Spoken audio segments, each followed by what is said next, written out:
جب بھی میری ہو سنگے در تمہارا یا رسول اللہ۔ زیرناف بال کاٹنے سے غسل لازم ہوگا یا نہیں؟ مجیب: مولانا محمد سعید اتاری مدنی۔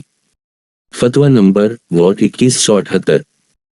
تاریخ اجرا 24 ربیع الف الثانی 1445 دوچشمی ہے، صفر 9 نومبر 2023 حمزہ۔ دارالفتہ اہل سنت دعوت اسلامی۔ سوال: زیر ناف بل کاٹنے کے بعد غسل کرنا ضروری ہے، کیا بال صاف کرنے کے بعد غسل کیے بغیر نماز پڑھ سکتے ہیں؟ بسم اللہ الرحمن الرحیم۔ الجواب باعن علوم لکلاب اللہم حدنیت الوحق والصواب۔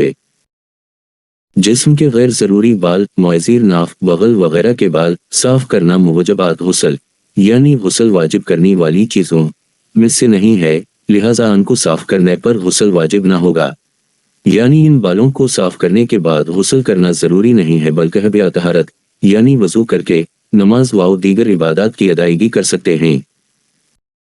ویلہ اولم عز جل ورسولہ اولم صلی اللہ تعالی